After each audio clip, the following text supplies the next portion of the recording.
Welcome back. I'm the Dr. Bob Lee. Hey, you know, on October the 28th, BigToe Yoga, yes, BigToe Yoga will hold a Restore and Rebalance workshop. How about that? Restore and Balance workshop. Rebalance. And joining us with all the details, we have our CEO, Deepak Tayal. Welcome to the show. Thank you for having me. Yeah. How did you come up with the name BigToe Yoga? Yes, it's an interesting name. It's very unlike most of the yoga studios. I feel like I was going to hold my big toe. BigToe Yoga. Yes. Yes. So in a lot of Ashtanga-based yoga classes, the teacher asks you to hold the big toe in a variety of poses. And it's something that people can relate to. When they hear the name big toe, they know that the name came from one of the yoga poses. But it's not a very religious name that people would find, oh, that's kind of off-putting to them. Yeah. And it's also reminds a lot of people of almost like a technology company, which is part of the goal that the company has to create a technology platform and not just a yoga studio.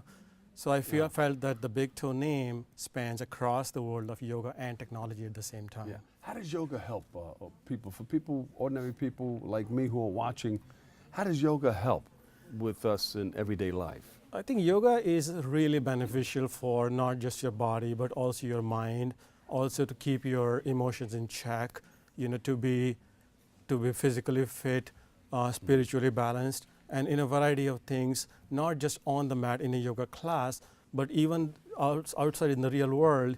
You can take those things outside and be a better person, be a more positive person, be a more, you know, of an asset to the society. And especially in times like these, like today what happened in Vegas, and our hearts go out to people there.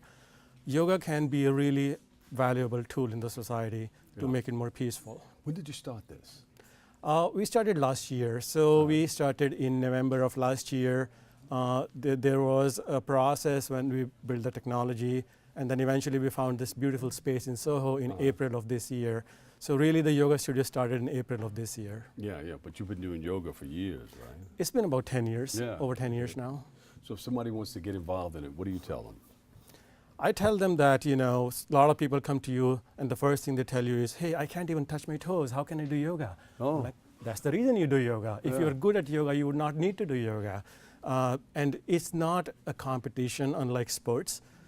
Yes, there is, you know, an inspirational aspect to it. When you do see someone do a cool yoga pose, you want to do the same thing. So there's definitely that motivation, that inspiration involved, but it's not a competition. So the only competition you really have is the person that you were yesterday. And you want to be a better person today than you were yesterday. Yeah. If you really want to think of it as a competition, that's the only competitive aspect to yoga. So it's important to that individual because? It's important because I think it will help them in many different ways. Like when I look at myself 10 years ago and I compare the person that I'm today with the person I was 10 years ago, I feel there is a sea change. I look at myself differently. I look at the world differently. You know what they say? You cannot change the world. The only thing you can change is yourself and the way you look at the world. And you know, when you start looking at the world differently, the world actually becomes a different place. And the world is different when you go in.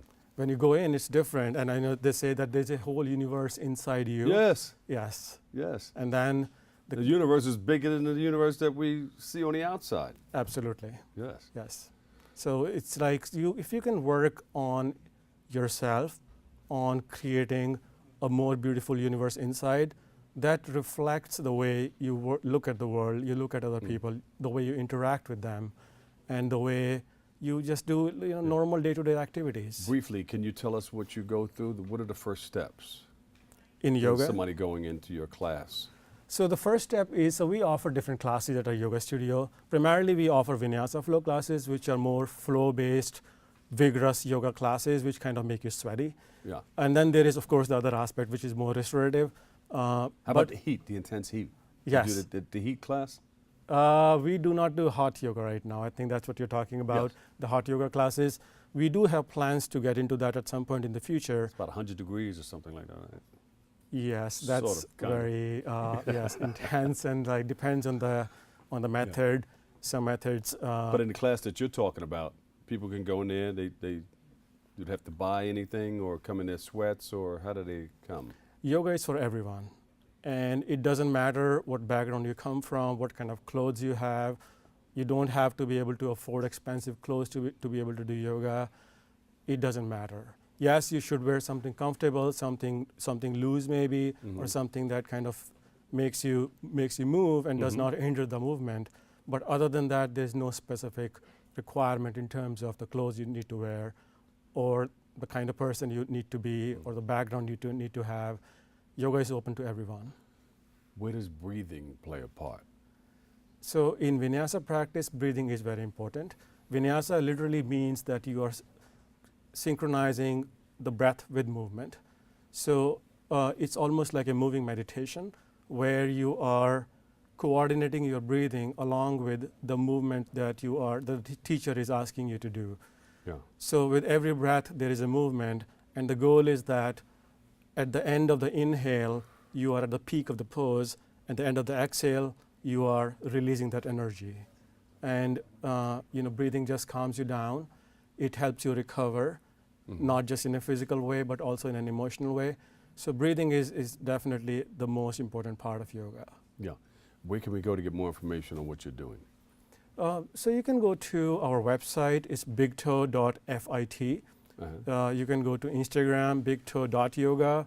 Our Facebook is BigToe Yoga app. Or you can just drop in at the studio in Soho.